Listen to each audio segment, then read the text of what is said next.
How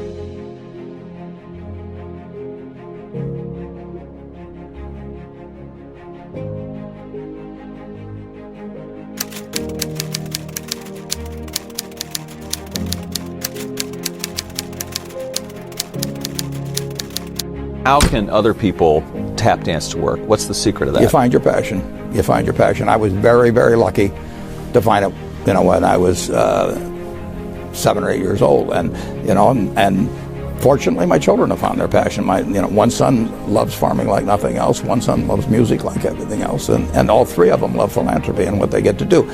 You're lucky in life when you find it, and you can't guarantee you're going to find it in your first job out. But I always tell college students that come out, I say, take the job that you would take if you were independently wealthy. You're going to do well at it. If you think you're going to be a lot happier if you've got 2X instead of X, you're probably making a mistake. I mean, you ought to find something you like that works with that, and you'll get in trouble if you think that making 10X or 20X is the answer to everything in life, because then you will do things like borrow money when you shouldn't, or maybe cut corners on things that your employer wants you to cut corners on, or it just doesn't make any sense. You won't like it when you look back on it.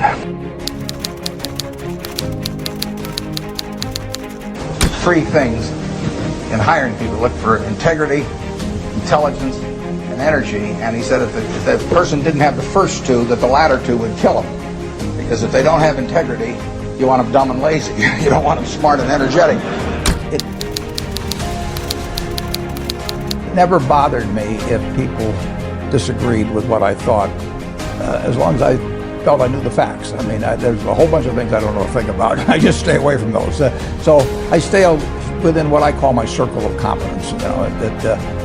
Tom Watson said it best. He said, I'm no genius, but I'm smart in spots, and I stay around those spots. Well, I try and stay around those spots, and I just don't have a problem if somebody says, you're wrong on something. I go back and look at the facts, and I think that really is much more important, frankly, than having a few points of IQ or having an extra course or 2 in school or anything of the sort. You need emotional stability.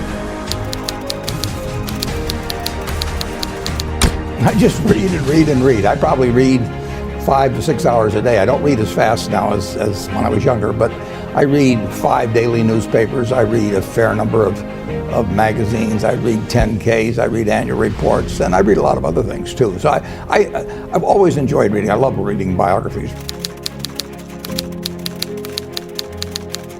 Famous lesson about a margin of safety, that you don't drive a truck that weighs 9,900 pounds across a bridge that says limit 10,000 pounds, because you can't be that sure about it. If you see something like that, you go down a little further down the road and you find one that says limit 20,000 pounds, and that's the one you drive across. The nature of capitalism is that people want to come in and take your castle. It's perfectly understandable. I mean, if I'm selling television sets or something, there's going to be 10 other people that are going to try and sell a better television set. If I have a restaurant here in Omaha, people are going to try and copy my menu and give more parking and take my chef and so on. So capitalism's all about somebody coming and trying to take the castle. Now, what you need is a castle that has some durable competitive advantage, some castle that has a moat around it. And that moat, one of the best moats in many respects, is to be a low-cost producer. But sometimes the moat is just having more talent. I mean, if you're the heavyweight champion of the world and you keep knocking out people, you've got a competitive advantage as long as you can keep doing it. And it's very profitable if you're the one that happens to be able to do it. If you can turn out great motion pictures, I mean, Steven Spielberg, I mean, he's a fellow to bet on, and it has enormous economic value. You'd be surprised at my days. I mean, they're very unstructured, no meetings, none. I mean, I don't like meetings, and I read a lot. I wish I were a faster reader. I get more done, but I do read a lot, and I'm on the phone a moderate amount. Our businesses run themselves basically out there. My job is allocating capital, and that's what I'm thinking about.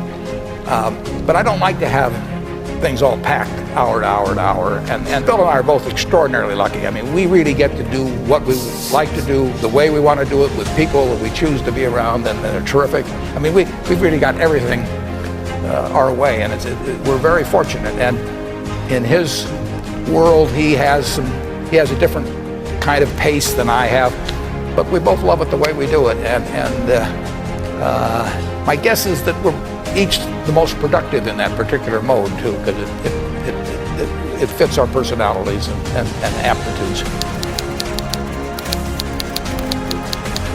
What kills great businesses, if you look at, I do believe in looking at history, and I like to study failure, actually. And my partner says, all I want to know is where I'll die, so I'll never go there. And we want to see what has caused businesses to go bad. And the biggest thing that kills them is complacency. I mean, you want a restlessness, a feeling that, you know, that somebody's always after you, but you're going to stay ahead of them. You always want to be on the move. But you really, the danger would always be that you rest on your laurels. But I see none of the key to compete the same way when you've got 1.8 billion servings being sold daily as when you were selling 10 a day. And that restlessness, that belief that tomorrow's more exciting than today, you just have to have it permeate the organization. You have given a lot of fabulous advice, but what's the best advice that you've ever received? Well, I received it in a variety of forms, particularly from my father when I was very young. But I mean, he basically, I think, taught me how to live. Not that I did it perfectly or anything like that, but I mean, he was giving me lessons, but he wasn't doing it by preaching to me. He was doing it by example. But basically, well, the biggest lesson, in a sense, I got is the power of unconditional love. I mean, I think there is no power on earth like unconditional love. And I think that if you offer that to your child, I mean, you're 90% of the way home. And maybe days when you don't feel like it. It's not uncritical love. That's a different animal. But to know you always can come back.